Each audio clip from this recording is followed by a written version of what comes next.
plus sur les rapports de pouvoir entre le médiateur, la médiatrice et le participant, davantage axé vers des projets collaboratifs de co-création. Donc, petite mise en situation. Le concept d'inclusion est au cœur des principes de la médiation culturelle. Que ce soit en termes d'accessibilité à tous et à toutes, je parle en termes économiques, physiques, ou encore de donner une voix à des communautés marginalisées. L'inclusion participe à une conception d'une démocratie culturelle allant de pair avec certaines mesures d'intervention sociale. Or, les structures d'intervention en médiation culturelle impliquent souvent des rapports d'expertise entre le médiateur ou la médiatrice culturelle et le ou la participante. Alors que le participant ou la participante est précisément ciblé pour son appartenance à une communauté marginalisée, ce rapport contribue-t-il à augmenter le sentiment d'exclusion du participant? D'un autre côté, l'expérience offerte aux participants représente au final une expérience privilégiée, ce que Marcel faisait remarquer ce matin. Donc, petit exemple, des personnes nouvellement arrivantes au Canada sont invitées à participer à un projet de médiation culturelle. Le projet consiste à réaliser une œuvre collective dont d'autres nouveaux arrivants prennent part. Le processus proposé par l'artiste médiateur est de réaliser cette œuvre à partir de leur souvenir du détachement à leur terre d'origine, ce qui nous fait penser un peu au film Bagage, si vous l'avez vu. Donc, afin de concevoir le fil conducteur qui permettra de réaliser l'œuvre collective, le médiateur doit trancher certaines informations dans les récits exposés. De quelle manière le médiateur doit-il orienter son approche pour que les participants puissent acquérir des compétences leur permettant de s'émanciper de leurs conditions d'exclusion, entre guillemets? Autre question aussi qui pourrait être amenée, comment le médiateur peut-il agir pour que le participant ou la participante et le récit qu'il ou elle confie au médiateur ne soit pas instrumentalisé aux fins des objectifs du médiateur? Et aussi, on se posera tous la question, qui est le réel créateur de l'œuvre dans le cas d'une co-création et comment la présenter au final, cette œuvre-là? Plusieurs questions.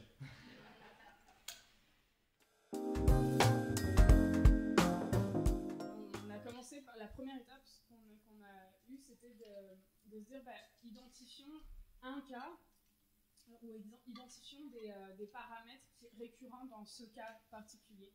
Finalement, on s'est retrouvé avec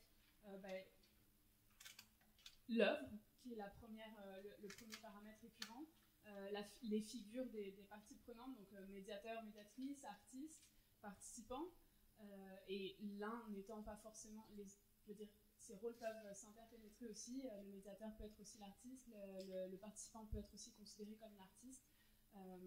Les participants peuvent aussi œuvrer à titre de médiateur, ça se voit beaucoup aussi dans des ateliers de médiation avec Execo où les relais de médiation se font entre participants. Et puis le lieu ou le contexte de création étant un des derniers paramètres. Le problème qu'on a identifié, c'était dans les activités de création, de co-création, mettons, le médiateur ou la médiatrice et artiste a souvent plus de pouvoir sur le processus et le résultat attendu que les participants, alors qu'on souhaiterait que les rapports soient plus égalitaires. Donc ça, c'était notre problème.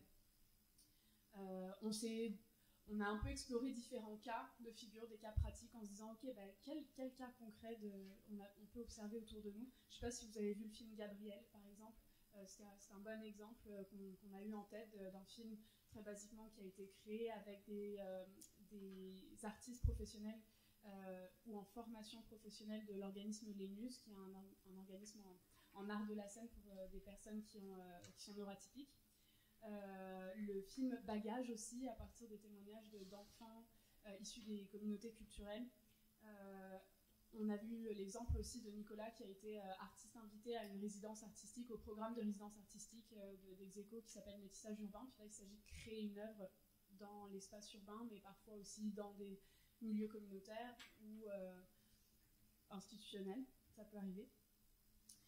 Et puis notre défi, c'était, la prochaine étape, c'était c'est quoi notre défi? C'est comment se négocient les rapports d'autorité dans les projets en création, en co-création, et comment se doter d'un processus qui puisse répondre à ce défi-là, ou en tout cas apporter des pistes de solutions pour l'action.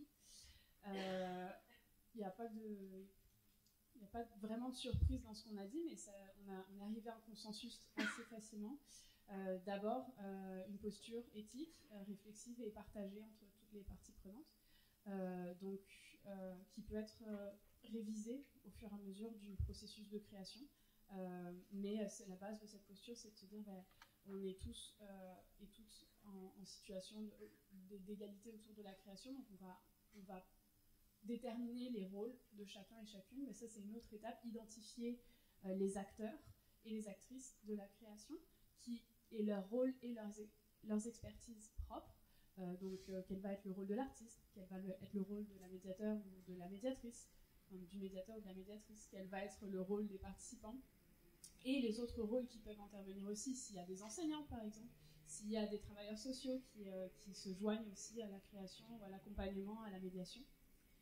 Une autre étape, c'est identifier les moments de collaboration et où interviennent les différents acteurs et actrices, par exemple au moment de l'idéation, au moment de la création, au moment de la diffusion. Comment est-ce qu'on nomme les personnes qui sont partie prenante de la création au moment de la diffusion.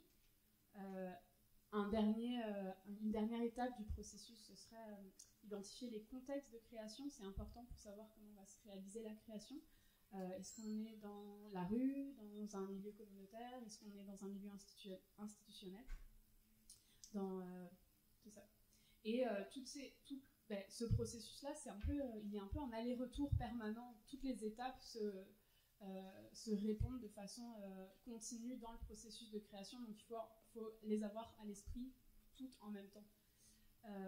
Et puis, un des red flags qu'on a soulevé aussi, c'est qu'il n'y a pas de systématicité possible. Ok, on peut dégager un processus, mais il faut qu'on arrête de se dire qu'on va avoir une solution miracle. Des métissages urbains, il y en a eu plein, puis il n'y a jamais, les résidences artistiques en question auxquelles Nicolas a participé, il n'y a jamais un cas qui s'est reproduit exactement à l'identique. C'est toujours des dynamiques qui se renégocient entre ces différentes étapes.